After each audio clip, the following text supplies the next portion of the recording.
All my dear students, today I am teaching you the poem number 9, that is Stars Speak to Man, and I just want to introduce this poem to you. This poem is written by Abdul Ahad Azad, and he has translated this poem from a Kashmiri poem which was written by Professor G.R. Malik. So in short, we can say that the writer of this poem is Abdul Ahad Azad. So let's start the poem now. So here in the first paragraph it is written that as the crown of creation, man's duty is to watch over the bounties of nature and share them equitably. सो यहाँ पर poet ये बता रहा है कि stars एक इंसान को मैसेज दे रहे हैं और वो ये कह रहे हैं कि as the crown of creation, जो इंसान था वो क्रिएशन का, सृष्टि का सबसे बड़ा क्या था, क्राउन था, ताज था। और मैन का काम ये था कि उसको देखना था, टू वॉच ओवर, उसको ध्यान रखना था बाउंटीज़ ऑफ नेचर को, जो गिफ्ट्स हैं नेचर के उनको ध्यान रखना था और उनको बराबरी के साथ बांटना था, एंड शेयर देम इक्विटेबली।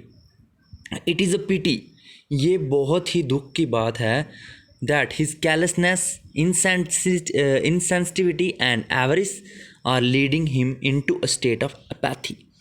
सो यहाँ पर बताया है कि ये बहुत ही गलत बात है, दुख की बात है कि जो इंसान की कैलसनेस थी, कैलसनेस का मतलब होता है कठोरता, और इनसेंसिटिविटी, असंवेदनशीलता। असंवेदनशीलता का मतलब होता है जब हम कोई मतलब किसी चीज़ को, कुछ चीज़ समझे ही नहीं कि उसमें कोई जान है या कोई उसका मतलब है, वो हमारे लिए इंपॉर्टेंट है या नहीं है, ठीक है। एंड एवरेज, ये तीन चीज़ें जो इंसान में थी, जो इंसान रूड हो गया, उसने मतलब फीलिंग्स ही उसके ख़त्म हो गई, और उसके साथ साथ उसकी जो लालच था वो बढ़ गया, और leading him into a state of apathy. और ये सब चीज़ें उसको अपैथी तक लेके जा रही हैं, उदासीनता तक लेके जा रही हैं। मतलब वो इंसान खुश नहीं है, वो उदास होता जा रहा है।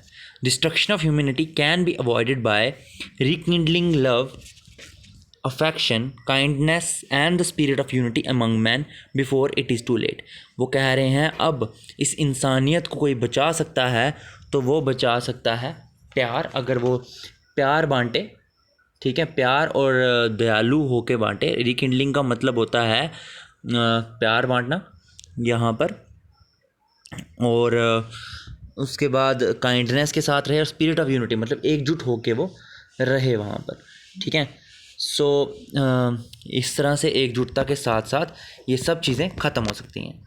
सो अब यहाँ पर स्टार्स जो हैं वो इंसान को क्या मैसेज दे रहे हैं, and it is a very very beautiful and very interesting message if you will read it out by your own self. So let's start it now. You were the reason of, you were the light of reason, but you choose to be fire, oh man. You put humanity to disgrace. How careless of you, oh man. यहाँ पर writer ये कह रहा है stars के through, stars ये कहना चाहते हैं इंसान को कि तुम रीज़न थे, एक मतलब एक विवेक बुद्धि यहाँ पर मतलब दिया हुआ है। लाइट ऑफ रीज़न मतलब ये है कि तुम सबसे इंटेलिजेंट क्रिएशन थे गॉड की, पर तुम क्या बने, आग बने, ठीक है। आग का मतलब यहाँ पे उन्होंने, इंसान ने सब चीज़ें डिस्ट्रॉय कर दी। You put humanity to disgrace, तुमने जो इंसानियत है उस पर कलंक लगा दी है। हाउ केयरलेस ऑफ यू, कितनी तुमसे ये, कितने कठोर हो तुम ए मानव। कैलस का मतलब होता है कठोर, रूड, कितने कठोर हो तुम ए मानव। Nature has fashioned you to apportion love and affection, nature ने तुम्हें, जो कुदरत है उसने तुम्हें बनाया था ताकि तुम प्यार और अफेक्शन को बांटो, प्यार और स्नेह को बांटो, पर you took to buying and selling religion and faith instead. पर तुमने क्या चूज़ किया, तुमने चुना बाइंग, खरीदना, सेलिंग, बेचना, रिलीजन को, धर्म को बेचना स्टार्ट कर दिया, और जो विश्वास होता है उसको बेचना स्टार्ट कर दिया। Nature has thrown open all its treasures to you, जो कुदरत थी उसने सारे, जितने भी उसके पास धन दौलत शोहरत थी, उसने सब चीज़ें तुम्हें दे दी, ठीक है। अब देख रहे हो, nature has given everything to us, from coal, from petroleum, from diesel, but we should have to use it judiciously.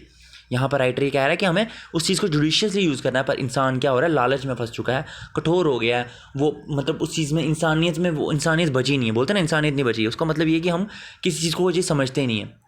तो अब देखो कितना क्राइम रेट बढ़ रहा है, हम चीज़ों को डिस्ट्रॉय कर रहे हैं। आप देख रहे हो जंगलों में आग लग रही है, जानवरों को मारा जा रहा है, ये सब इंसानियत नहीं है, ठीक है। You had to share them equitably but you sat serpent like them. और यहाँ पर वो कह रहे हैं कि जो इंसान था, इंसान का काम ये था कि जितनी भी चीज़ें उसको भगवान ने उनको दी हुई हैं, सबसे इंटेलिजेंट प्राणी था, तो उसका काम था उसने बराबरी से वो चीज़ें बांटनी थी। But you sat like serpent on them. Serpent का मतलब यहाँ पर होता है तुम सांप की तरह उस पर बैठ गए हो। One world one mankind as close to one another as the nail to the flesh. वो कह रहा है एक ही संसार है, एक ही इंसानियत है, इतनी क्लोज है एक दूसरे के जैसे हमारे नाखून हमारे मांस से होते हैं। Who then ignited the fire of division and duality in your mind? वो स्टार्स कह रहे हैं अब मुझे ये चीज़ बताओ, किसने तुम्हारे अंदर ज्वाला बनाई हुई है डिवीज़न की, बांटने की? किसने तुम्हें बांटा? किसने तुम्हें दोहरी सोच के साथ बदल दिया? ड्यूअलिटी इन योर माइंड का मतलब है किसने तुम्हारे अंदर दोहरी सोच डाल दी कि जिसमें इंसान खुद सेल्फिश हो गया है, वो रोज़ पेड़ों को काटे जा रहा है, और जो जंगल में जानवर हैं वो बेचारे वहाँ पे रह ही नहीं पा रहे हैं। अब लोग जो हैं, आप देखते हो जंगलों को छोड़ के जानवर जो हाउस होल्ड जहाँ पे घर होते हैं लोगों के, वहाँ पे आ रहे हैं। तो ये ऐसा क्यों है? क्योंकि जो इंसान है वो रोज़ डिफॉरेस्टेशन कर रहा है, उसकी वजह से क्या हो रहा है, वो जगह कवर करते जा रहे हैं। जानवरों के लिए भी जगह नहीं बची रहने के लिए, तो ये एक रीज़न है यहाँ पर। You pose to be the pillar of religion and dharma without caring the least for either.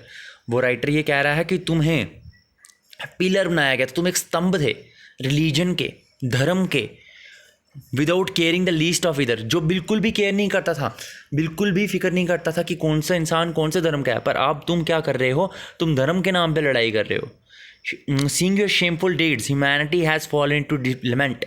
वो कह रहा है तुम्हारी इन्हीं बेशर्म हरकतों से जो इंसानियत है वो शोक प्रकट कर रही है, वो रो रही है यहाँ पे। Should mankind ever own and profess religion and faith. क्या कभी जो मैनकाइंड होगा, इंसानियत होगी, उसमें ये चीज़ आएगी, वो दावा करेगी रिलीजन और फेथ का? क्या उसके अंदर ये चीज़ कभी आएगी? वो सिर्फ अब उसमें ना इंसानियत बची है, ना वो उसका कोई दीन है, ना कोई ईमान है, ये सब चीज़ें अब ख़त्म हो चुकी हैं। तो क्या वो रिलीजन और फेथ को दोबारा जैसे रिजूनेट कर पाएगी जैसा उसने पहले करा हुआ था? ठीक है। तो यहाँ पर तो आपको बताया है कि वो सब जितनी भी मानना और कह रही है कि जो इंसान की जाति है, जो इंसान की का जो नेचर है, वो क्या कभी इस चीज़ को मान पाएगा, धर्म और विश्वास को? Which perverts the essential unity of man into division and disorder. जो एक सिर्फ मतलब यहाँ पर आपको बताया है, जो क्या करता था हमारी यूनिटी को वो क्या करता था यहाँ पर आपको बोला है, जिसने यूनिटी को हमारी करप्ट कर दिया, दूषित कर दिया है। किसमें? डिवीज़न और डिसऑर्डर में।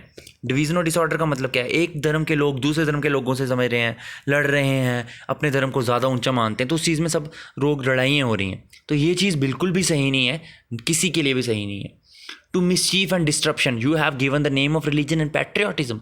वो कह रहे हैं तुम्हें शरारत को और किसी भी प्रोग्रेस को बांधा डालने को, डिस्टर्बेंस क्रिएट करने को, डिस्ट्रप्शन का मतलब होता है डिस्टर्बेंस क्रिएट करने को, तुम इसको धर्म मानते हो और इसको देशभक्ति मानते हो कि देशभक्ति के नाम पे तुम किसी को मारोगे और धर्म के नाम पे एक दूसरे से लड़ोगे। क्या यही तुम्हारे लिए वो जो ह्यूमैनिटी है, ये है तुम्हारे लिए humanity?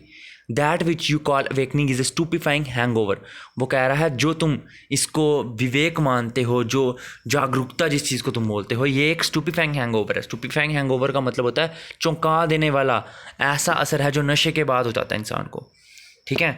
Your own misdeeds have diluted you.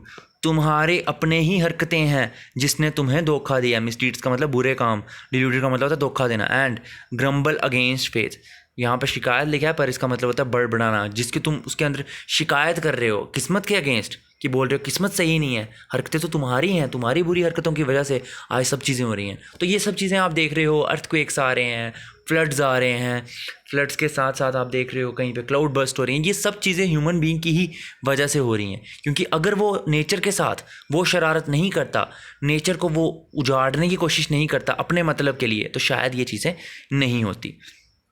So still pursuing the hackneyed ways how you can ferry across। वो कह रहा है तुम अभी भी कोशिश कर रहे हो पाने की, वही घिसे पिटे जो रिवाज थे तुम्हारे, घिसे पिटे जो तुम्हारे तरीके थे, तुम आज भी उन्हीं चीज़ों को कर रहे हो। How can you ferry cross? तुम किस तरह से पार लग पाओगे? तुम किस तरह से अपने जीवन को सफल बना पाओगे? ठीक है, अभी भी आप देखो इंसानियत वैसी ही चल रही है जैसे आप देख रहे हो। डिफॉरेस्टेशन पहले भी हो रही थी, अभी भी कहीं ना कहीं हो रही है। नो डाउट गवर्नमेंट का कंट्रोल है, पर कहीं ना कहीं अभी भी वो चीज़ें हो रही हैं और लोग अभी भी लड़ रहे हैं धर्म के नाम पे, अभी भी लोगों में यूनिटी नहीं है। तो ये सब चीज़ें आप देख रहे हो, ये हमारे देश की बात नहीं, हर देश में ये चीज़ चल रही है। ठीक है, तो your heartlessly vibrating, your vision clouded by fantasies. वो कह रहा है तुम्हारा जो दिल है वो बिना मतलब उसके इमोशंस के, बिना किसी जज्बातों के धड़क रहा है।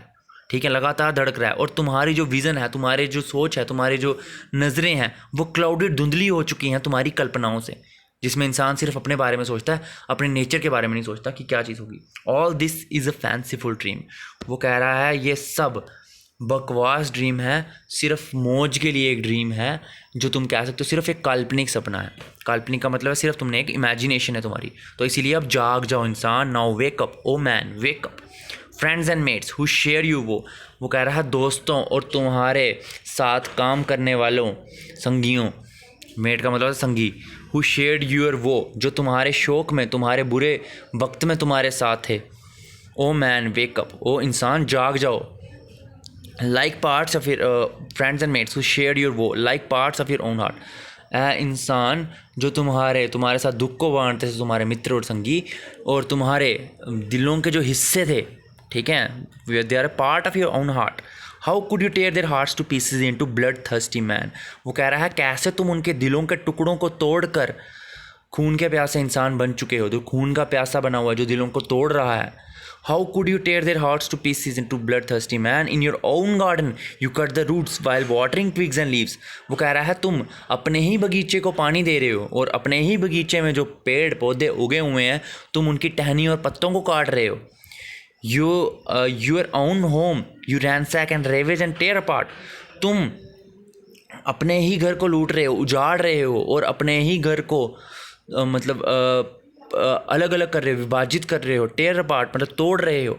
ये सब चीज़ें इंसान तुम क्या कर रहे हो? ये तो it is, I just say that it is a very very good poem, and it is giving a very important social message, that is the human are fighting in the name of religion and faith, and considering their faith as the supreme most than the others.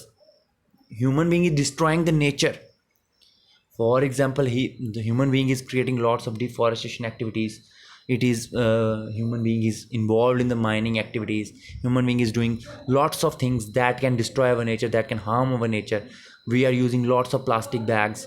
So this poem is giving us a very very important and social message, and I just want to say that this poem is very important and very good to read upon. So इस poem में आपको यही चीज़ बताई हुई है कि ये जो poem है, इसमें जो स्टार्स हैं मैसेज दे रहे हैं इंसान को कि तुम इंसानियत को अपनाओ, और जो तुमने बुरे तरीके अपनाए हुए हैं अभी तक, और जो तुम डुअलिटी हर चीज़ में पार्टीशन करते हो, मेरा तेरा करते हो, उस चीज़ को भूल जाओ और एकजुट हो जाओ, ताकि ये ह्यूमैनिटी जो है, भगवान की सबसे बड़ी क्रिएशन जो ह्यूमन बीइंग है, उनको कोई नुकसान ना पहुँचे।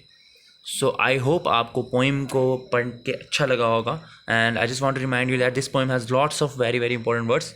So you all should consult a dictionary if you have any problem regarding their meaning. So thank you and have a nice day ahead. I hope you will like this lecture.